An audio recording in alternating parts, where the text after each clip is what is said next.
Hello everybody, my name is Marcus T. Anthony and welcome to my presentation for the annual conference in the Society for Consciousness Studies, which was yesterday, December 18th, 2021, but had a few technical problems, so I'm recording this today, the next day, the 19th of December.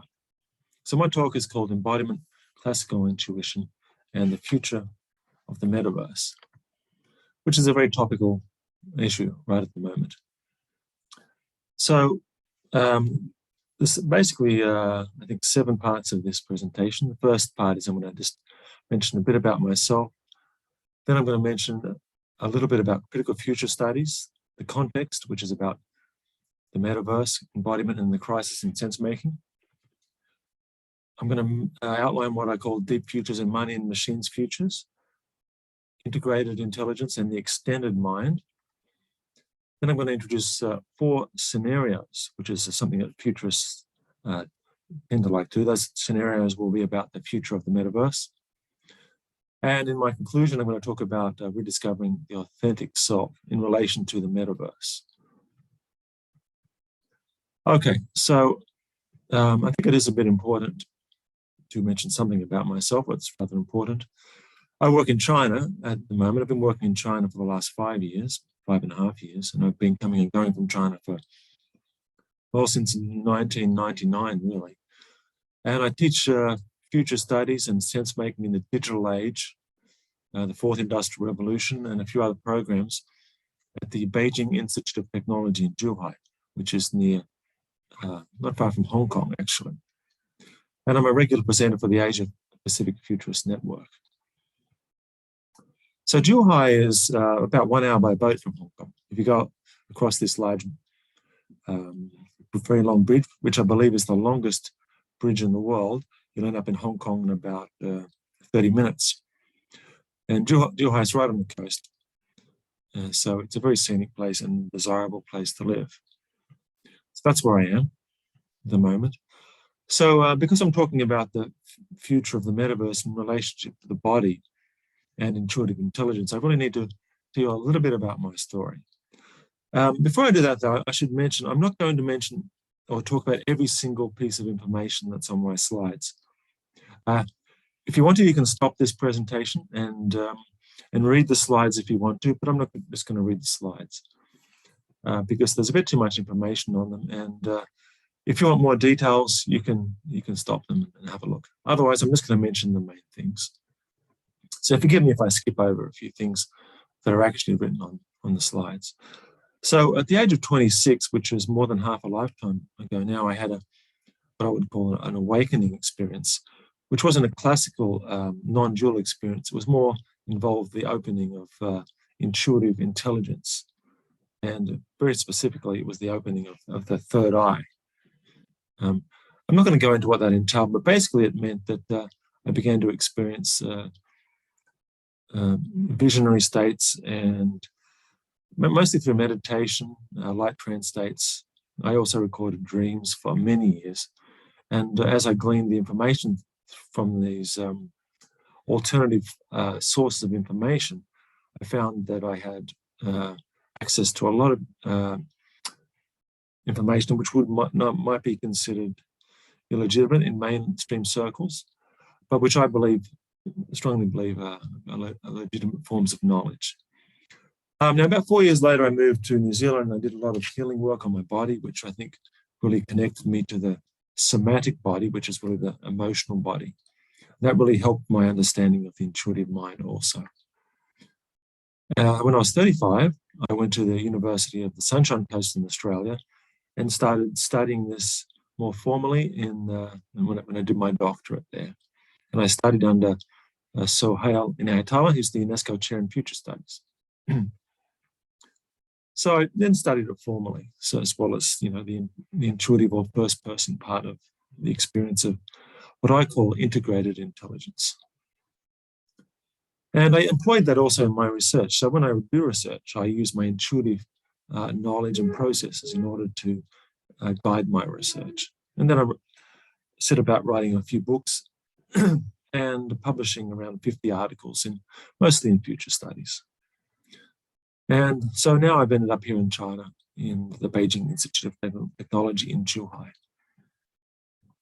And what I'm presenting here is part of the Power and Presence project, which is a book which will be coming out next year. So what is critical future studies? I'm going to very briefly outline what critical future studies is. Well, it's not merely about trying to predict the future, which is what some people think. It's about analyzing the way we think about the future and trying to change it, and also looking at how power works within our discussions of the future. So who has the privilege, who gets to have a say and who doesn't, and why we may think that the future is set when it really isn't. So according to Sahel and Atala, there's 6 parts or pillars to future studies, and they're mapping the future, which is working out the steps about from the past history to the present and then possibly into the future. And anticipating the future is prediction. Timing is working out when you think things might happen. Deepening is really broadening the future so that we don't just think about it in narrow context, so what everybody thinks it's going to be about, which is usually about technology in popular discourses. And then it's about creating alternatives. What are some other ways that we can look at the future, not just what you see in science fiction movies or mainstream discussions? And transforming the future is the last part. So that means we can deliberately change direction if we want to.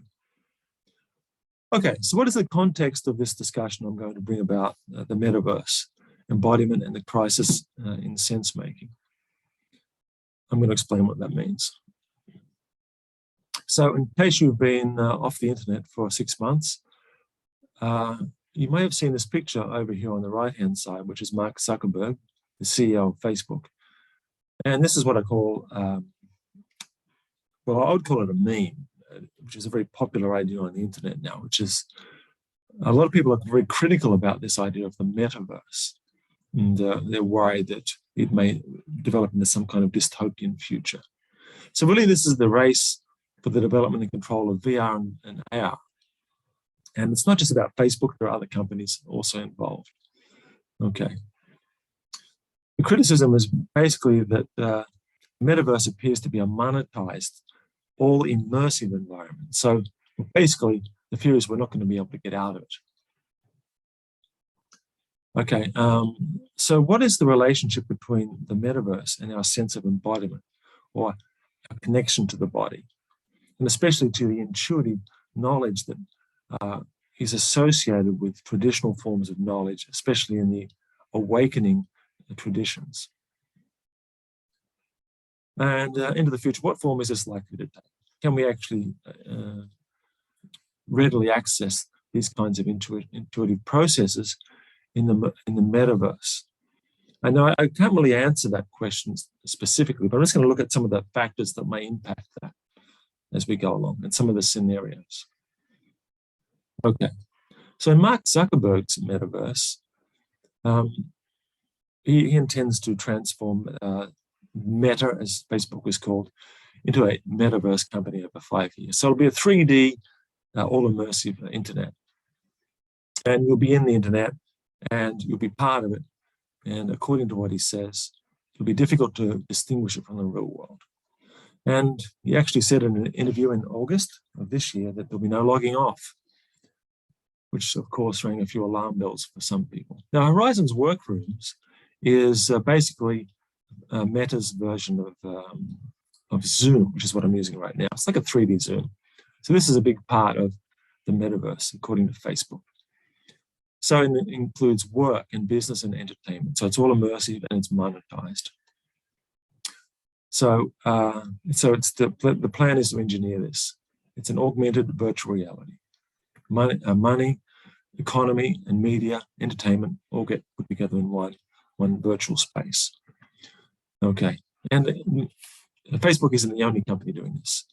Microsoft, Roblox, Epic Games, and other companies and there's going to be many companies getting into this. It's going to be big business. That's almost certain.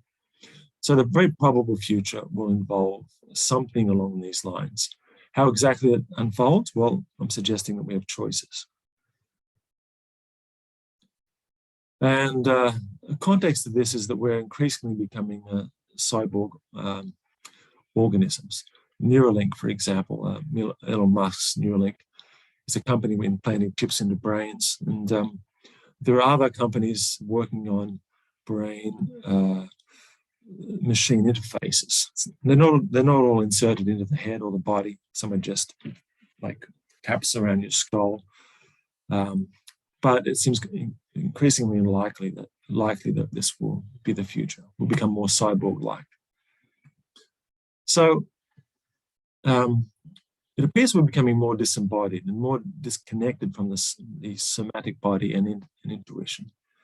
We're overstimulated and drowning in dopamine, okay? And we're losing connection with the emotional and the intuitive body and the wisdom that this is normally connected with. So I believe this is a loss of connection with the authentic self, what I call the authentic self, which is what I'll explain a bit more about at the end of the presentation. So this is all happening amidst what I call the crisis in sense-making. So I'm going to flip through a few screens here, outlining some of the main features of what I call the crisis in sense-making. So it's becoming more difficult to make sense of the world and what it really means to be human, okay, as we become more virtual and disembodied. So there's a confusion about what's true and what's real. We're losing trust in the media, in each other. We're losing trust in institutions and governments. There's a rapid increase in spread of disinformation. There's a meaning crisis. So as we lose faith in traditional religions and traditions of in our institutions, we don't quite know who to turn to. Do we turn to tech giants and people like Steve Jobs, Elon Musk? Now, there's a certain amount of projection which occurs when we look at some of the media and social media images of these people. Computational warfare, there's disinformation everywhere, a lot of misinformation, a lot of bot interference in the major discourses on the internet, on Facebook and Twitter and other places. Elections appear to be being interfered with as well. This is a big problem. There's a lack of shared agreement about what's important. We're spending far more time online, especially in the age of COVID. And tribalism and online conflict are on the rise, as we all know. There's increased pessimism and culture of doomsdayism. So as the boomers fade into the sunset, the boomers are taking over. And it's becoming increasingly important to know when not to use technology. And this is what I would call an implicit trend. I think we're starting to realize this. We can't just let technology lead us. We have to lead technology. So what's my central argument today? And I've taken a bit of a while to get around. It's basically this. It's extremely important to retain a strong sense of embodiment and intuitive intelligence as the 3D digital society evolves, which is basically the metaverse. To further diminish that awareness of the intuitive nature of the mind and our intuitive and somatic wisdom, I think would perpetuate a major civilizational error that we're currently in the midst of, and it's so pervasive that we don't see it.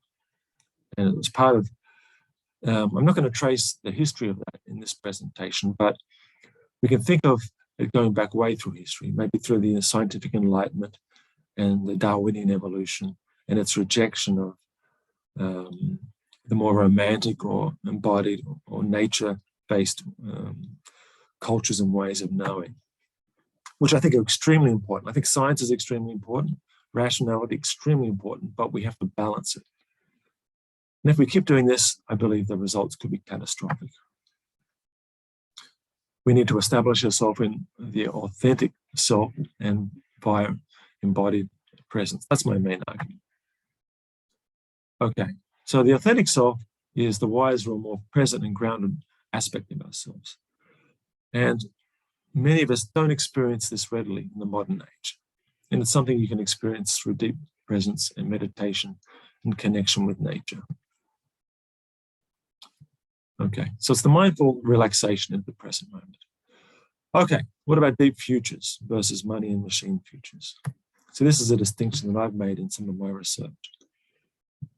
So there's something I call the descent into utopia. This is where technology and economy and capitalism takes over. So we have societies that are very heavily based in technology and online worlds. So I call this these money and machine futures, and they're imbalanced, and we lose connection with the rationality. They're very materialistic. They're centered in distraction and amusement. Okay. Now, money and machines futures, they're overly materialistic. Power and wealth tends to be concentrated into a few people. They lack psychological depth and mindfulness. And they especially lack a connection with the more spiritual and intuitive aspects of consciousness. So people live in a state of amused distraction. And anxiety and depression may be linked to this. Okay, not everyone agrees that it is, but there are many that do.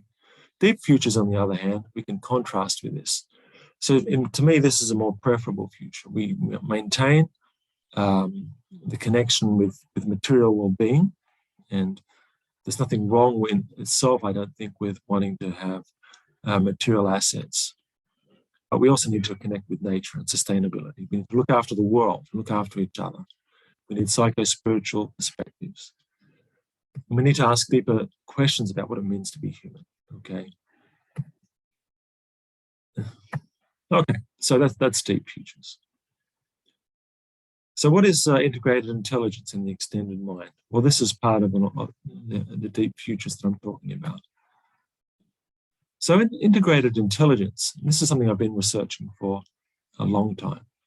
It's basically the same thing as classical intuition, which suggests that consciousness and the way that we know the world is not simply located in the mind as an isolated, distinct entity. The mind is actually connected with nature. It has non-local properties through space and time. They contrast with what I call mundane models of intuition, such as you look at Malcolm Gladwell's book, Blink, which is a famous book about intuition. That's a mundane model of intuition. Mundane models do not acknowledge the extended mind as the non-local mind. They see intuition as still brain-based. I believe that's a valid form of intuition, but it doesn't go far enough. Okay. So integrated intelligence is very common through many discourses through history. The ancients, indigenous cultures, depth psychology, religious introspections and traditions, parapsychology, New Age, near-death experiences, dreams. Some of these discourses may be more valid than others, but they all feature integrated intelligence. Integrated intelligence is the deliberate use of this form of knowing. So it comes into consciousness. It's not just something that happens unconsciously, but it's fuzzy by nature, so it's hard to measure. And it often requires non-ordinary states of consciousness. Now, in the research that I posited, especially in my PhD thesis and my book, Integrated Intelligence, is that there are at least 7 ways of knowing which are included, which are the following. Synthesis is the sense of connection between things. Evaluation is where we find importance. We understand intuitively what's important and not important, and we find meaning. And it's through an intuitive sense. It's not necessarily something directly rational. Foresense is a sense of what might happen in the future. This might include direct precognition or presentient, just the feeling of what's going to happen. Location is a sense of where to go next, or where you can find the answer to a problem. Diagnosis is an intuitive understanding of what the cause of a problem is.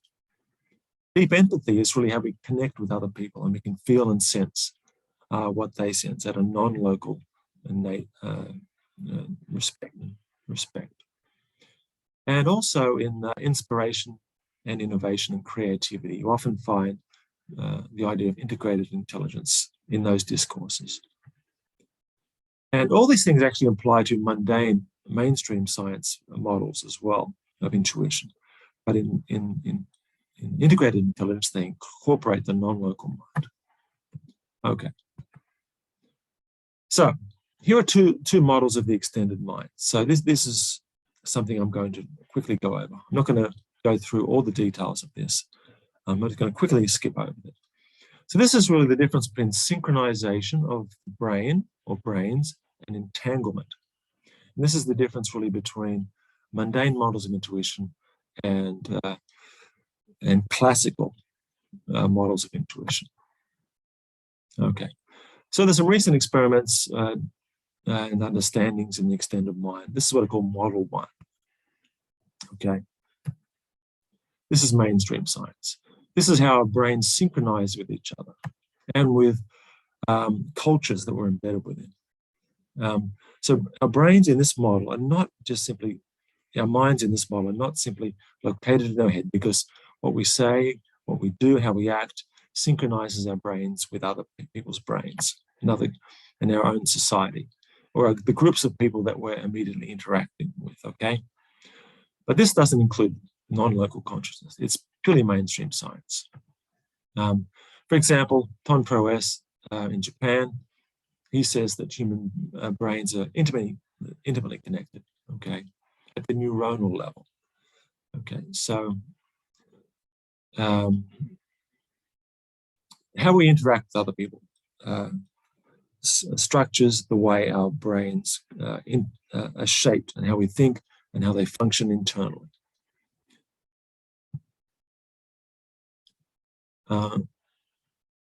So this is still mainstream science here. Now, forgive me for just skipping over some of this. So this is scientifically well established. Now, this is not controversial or very controversial. Things that can be synchronized include human footsteps, our conversations, our heart rates. When we do cognitive tasks together, such as play games, our brains tend to synchronize. But when we compete against each other in our brains, that synchronization collapses.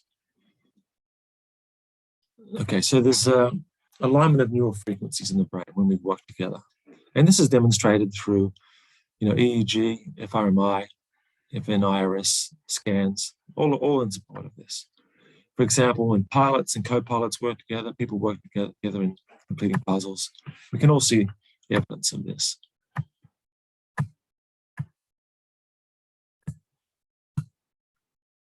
Okay, another example of this is Annie Murphy-Paul's intuitive intelligence. And I'm not going to go over this. If you want to read the screen, you can, but she's come to similar conclusions. Okay.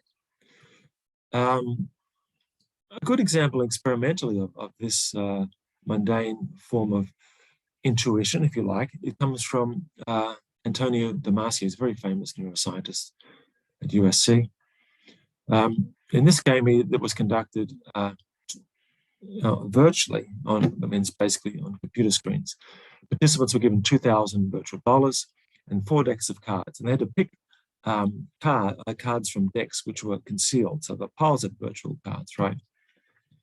So they'd flip the cards, and they could win or lose money depending on which deck or card they selected.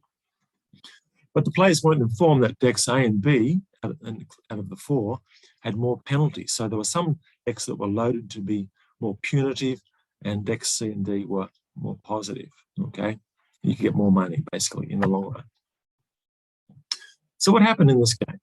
Well, the interesting thing is that the players' physiology responded to the negative decks more. So basically, stress levels, as indicated by skin conductance, spiked just before the players went to pick up cards from the negative decks. Okay, this happened after a while, so their body started to respond to the negativity and the positive, or the reward and punishment, if you like. And this is long before they consciously knew about this information. So when the game was stopped and they were asked which decks are better or worse, they weren't sure, but their body was already responding to it. So this is just one example of how the body can know things when the mind doesn't. And this suggests it's how very important it is for us to stay connected to the body and the intuitive knowledge, because you can connect into this. And Annie Murphy-Paul agrees with that as well. So that's actually mainstream science. The other model of the extended mind, which many people at the watching this video will be familiar with, so I won't labor on it too much, does involve the non-local intelligence. And you can see this in the work of Rupert Sheldrake, Dean Radin, Stephen Schwartz, Deepak Chopra. It's been in many other discourses, as I mentioned, over the years. And traditional religions, spiritual traditions, all feature this kind of knowing. But it's generally not accepted. For example, in the Tao Te Ching, chapter 47, well, not written, it was possibly written or spoken by Lao Tzu. He's possibly a mythical figure who lived about 2,600 years ago in China. He said, without stepping out the door, we can know the world. Without looking through the window, you can see heaven's way. The longer you travel, the less you know. So the sage knows without traveling, perceives without looking, completes without acting. So this suggests that there's a kind of local, non-local mind that even the ancients were aware of. Now, if we look at both the Model 1 and Model 2 of the extended mind, both agree that the somatic awareness connecting to the body is really important, okay? And intuition is really important. Perhaps advocates of the second model emphasize more images, sounds, and thoughts. So it's really important that the metaverse, as it develops, doesn't forget about the body and introspection. We have to include interoception, connection with the body and its feelings, not just exteroception, which is the perception of what occurs outside us. Okay. And the important thing with the internet, of course, is that the external stimuli that we get is often mediated by other people and algorithms, which are out of our control, and there may be an agenda for power and control for all kinds of reasons. So we have to be very careful that we don't give our power away to that external source of information. Okay, I'm kind of running out of time here, so I'm just going to quickly go through one last part. 4 scenarios. Now I'm a futurist. So scenarios in future studies are not predictions. We use scenarios basically for planning and thinking about the future and deepening the future. So because they're kind of disruptive. So we don't just imagine what we believe is going to happen or what is generally accepted. We start to think of alternatives. In the context of the metaverse and the intuitive mind, there's 4 scenarios that I've come up with, which I'm going to outline in a moment. Okay.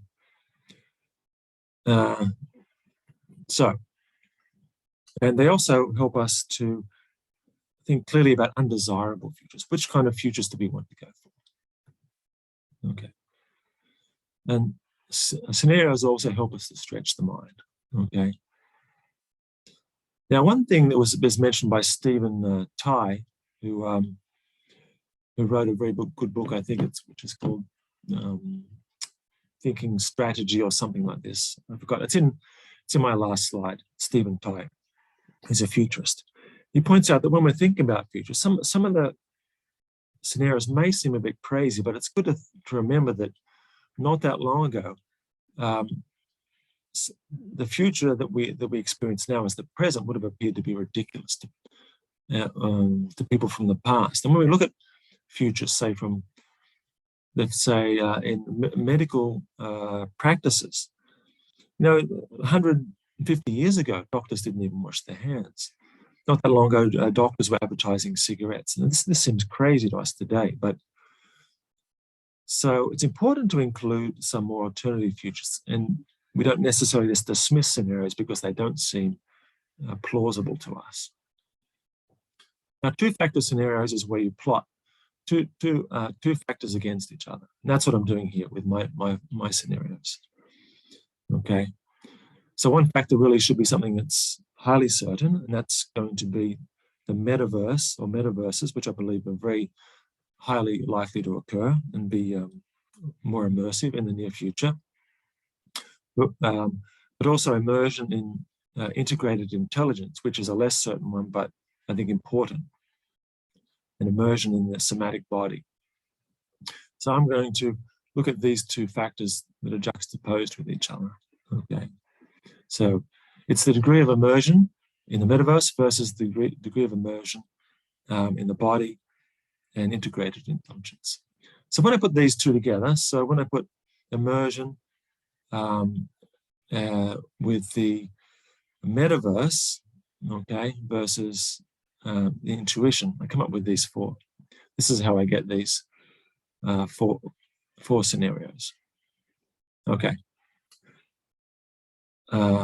So the first one that we come up with basically is on the top left-hand corner is Snow Crash Wonderland, which is more or less the Matrix. People have high immersion in the internet or the metaverse, but very low self-awareness and connection with the body. So basically you lose connection to the spirit. So this is the dystopia that people are worried about. The bottom left-hand corner, you have low immersion in the internet and low connection to intuition. But this is basically a throwback to the, well, I'd say the 1970s maybe. This is what I call it Brady Bunch branches. So it's basically a kind of, shall we say, a less aware society, but we're still not immersed in the internet. So it's kind of a used future, going back to the past. The bottom right-hand corner, back to the body. Now, this is a low immersion in the internet, but high levels of connection to the body. So this is perhaps a utopian future in a way where we do away or reduce or abandon the idea of the metaverse, but we connect deeply with the body. Is this likely to happen? Probably not. It probably won't be a dominant future. Sorry. But the mindful metaverse is what I would call a preferable future, where you have high immersion in the metaverse, but elevated levels of integrated intelligence. So basically, you get to use the internet, but the system acknowledges the importance of the intuitive and the spiritual, and we are encouraged to maintain that connection with the body. So it's kind of the best of both worlds. So we shouldn't assume that the future of the metaverse is going to be something terrible. But in order for this to happen, of course, the big tech companies have to perhaps transform their culture, and it has to become more transparent.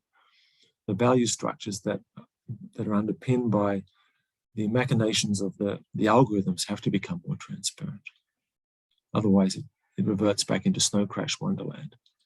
So they're my four scenarios. So I've got to finish up here. If you want to, you can read through these four scenarios in more detail. Snow Crash Wonderland, Brady Bunch brunches, back to the body, and mindful metaverse. Okay. So my conclusion is this. It's important that we rediscover the authentic self. Okay. So the authentic self is a deeper sense of self, as I said. It's closer to the idea from traditional awakening processes and cultures, you know, in the East, perhaps, but also in many traditions, Christian traditions also. Depth psychology, Jungian psychology, and it involves a connection with the intuitive self, with the authentic self. Okay, it's important that we maintain an understanding of what this is. Now, in order to do this, I've argued that there are 5 foundations of this. Embodied presence and integrated intelligence, which I've kind of gone through already. Cognitive responsibility, also very important. We have to be able to be responsible and witness what occurs in our own minds and what arises within it, especially as we work through online environments. And very crucially, we need to have mastery of the system. This includes mastery of online systems. We have to know and understand how the metaverse works, how our brains can be hooked in and become addicted to these systems, and how we can be manipulated by all these actors, bad faith actors can manipulate us on the internet. It's really important that the actions that we take in the world and online lead to wise action. Okay. So these are the foundations of good sense making, I believe, into the future. Okay, so I'm going to skip this part. So this is really all about empowerment, because if we give our power away to the metaverse and the internet, that's a dystopian future. But general empowerment means that we stay connected to the authentic self, and we stay connected to our bodies and our intuition. And who we are as human beings remains grounded in something deeper than the individual self, and deeper than just the capitalist system. Okay. So I'm not going to mention anything more. I'm just going to finish up here. Okay. You can read through these slides if you want to. The key questions is, who am I really, and what kind of person do I really want to be? And that's really an introspective thing. We have to be very important that online worlds don't drag us away from that.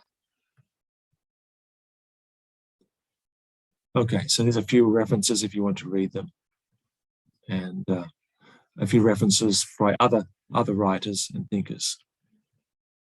So I'm going to finish up here. So thank you very much for listening to this presentation, and I'll see you around again in the future.